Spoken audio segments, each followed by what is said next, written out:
Palabras de vida desde la misión. Homilías del Padre Christopher Hadley. Captar el sentido de universalidad que tiene la salvación de Dios y cómo no es la raza la que salva, como podían pensar los judíos de antiguo, porque pensaban que quien estaba incorporado al pueblo de la alianza era parte del pueblo de Israel, tenía acceso a la promesa de Dios y a la salvación, sino que más bien la salvación primero por una parte aparece como proclamado universalmente ya en el Antiguo Testamento. Por eso ese pasaje de Naamán el sirio, que bajó y se bañó 7 veces en el Jordán, como se lo había mandado Eliseo, el hombre de Dios, y su carne quedó limpia de la lepra como la de un niño. Y sí que es verdad que aunque le proponen que ofrezcan unos holocaustos y unos sacrificios, dice: tu servidor no ofrecerá holocaustos ni sacrificios de comunión a otros dios que no sea el Señor. Lo importante, por tanto, aparece aquí siempre subrayado de una manera muy contundente, es este sentido universal que es el plan de Dios. La salvación que no solo es para los judíos, sino para todos los hombres de cualquier raza, de cualquier pueblo, de cualquier nación. Y por eso le ayuda a descubrir que el Dios del profeta Eliseo es el único Dios verdadero, el Dios de Israel. Y lo alabó e hizo el propósito de no ofrecer ya más sacrificios a otros dioses. Es decir, el signo de su curación ha producido en él el acto de fe, la adhesión de fe al Dios verdadero.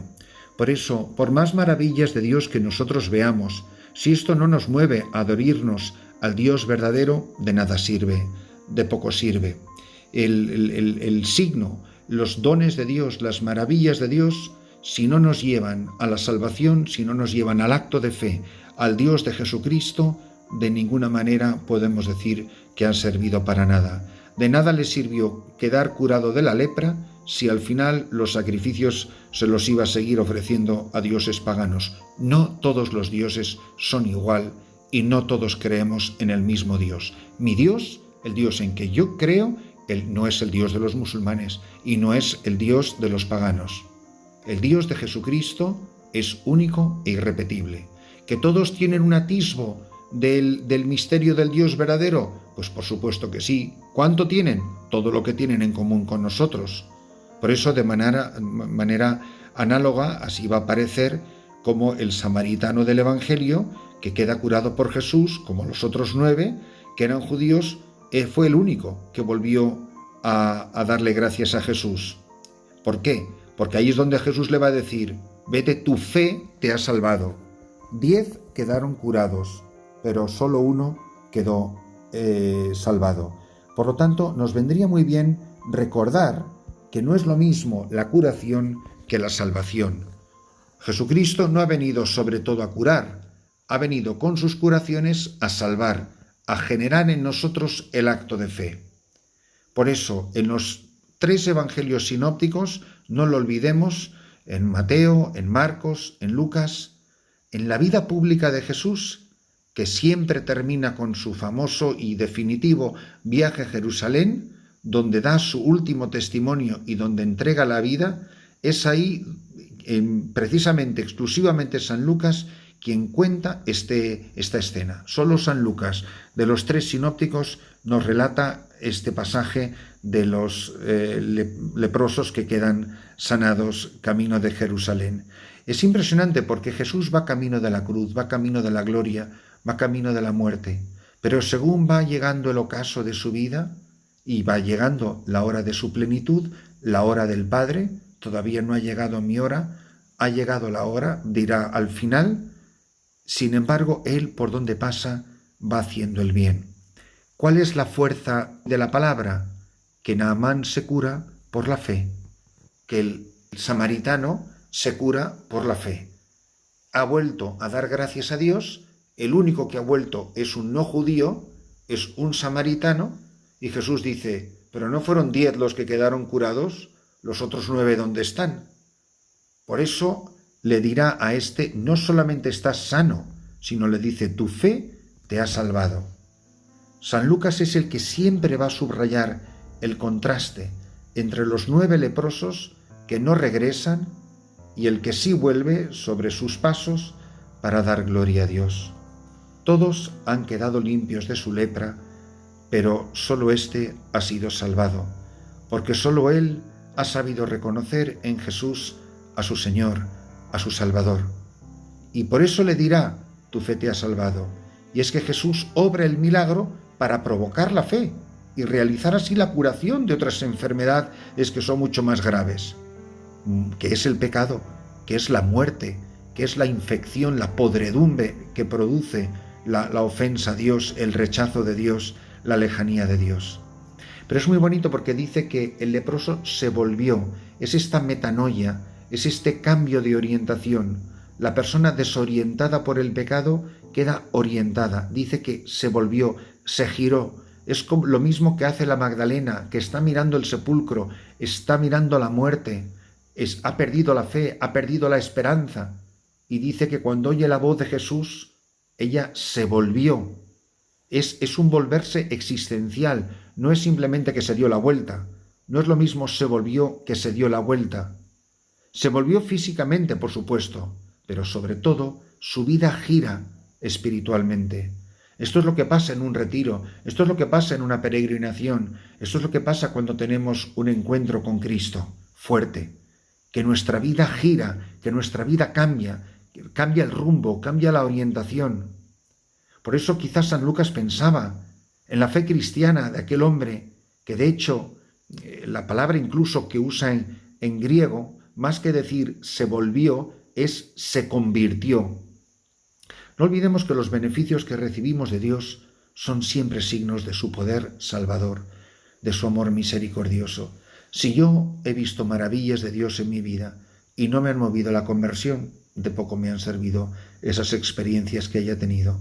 Por lo tanto, tengo que preguntarme si estoy recibiendo los dones de Dios como verdaderos signos de su amor, si me llevan a crecer en mi fe y en mi confianza en Jesucristo y a abrirme a su poder salvador, si soy capaz de descubrir su poder salvífico que actúa siempre y nunca sin la Iglesia. Por eso, la fe auténtica, la que puedan tener en otras religiones, si no va orientada hacia Jesucristo, si una persona en la fe que pueda tener de otra religión no va caminando hacia Jesucristo, no creemos en el mismo Dios. Por más disparates que hoy estén de moda decir, no creemos en el mismo Dios. Se echó por tierra a los pies de Jesús. Este leproso que se ve curado reconoce la grandeza de Jesucristo, experimenta la necesidad de adorarle. No me he encontrado con Cristo si mi vida no se da la vuelta. No me he encontrado con Cristo si no me arrojo a sus pies en la adoración del Santísimo, en los ratos personales de encuentro con Cristo ante el sagrario. Por eso Él se da cuenta que algo grande ha pasado. Por eso es ahí donde uno descubre la grandeza de Dios, reconoce la grandeza de Cristo y siente la necesidad de adorarle. Por eso el espíritu de oración en el cristiano es una de las pruebas más grandes de que de verdad Cristo es el Señor de mi vida. Por eso, frente a la actitud de los otros 9, que solo buscan a Jesús por sus intereses, por quitarse una enfermedad de la piel, y cuando han recibido la curación se despiden y se olvidan, como tantas veces nosotros nos olvidamos de Dios en la prosperidad, se olvidan en la prosperidad de Él. Este hombre entiende que Jesús es el Señor y que tiene que ser amado por sí mismo y servido con absoluto desinterés, que ya no te puedas seguir buscando porque me vas a seguir haciendo favores. Por eso en Jesucristo está el centro y la razón de ser de la gracia de este encuentro. En él, en el leproso, que de verdad ha entendido el signo y que se ha girado y que se ha vuelto y que se ha postrado a sus pies, en él la fe se convierte en amor agradecido y en adoración. Por eso tengo que preguntarme cómo es mi relación con Dios. ¿Le sirvo con todas mis fuerzas? ¿O me aprovecho de Él? ¿O busco a Dios solamente cuando le necesito? Es la fe la que hace al leproso que sea agradecido, que experimente, además de la curación, la compasión de Jesús.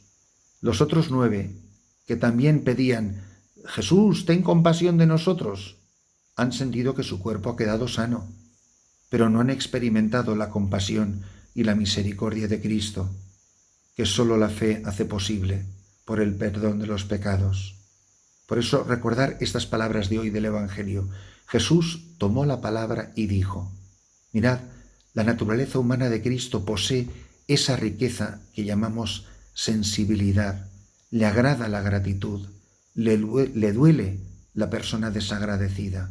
Por eso la Eucaristía es acción de gracias por excelencia. Unidos a Jesucristo en su muerte y en su resurrección, todo se agradece a Dios. La Eucaristía es el gran canto de acción de gracias a las tres personas divinas.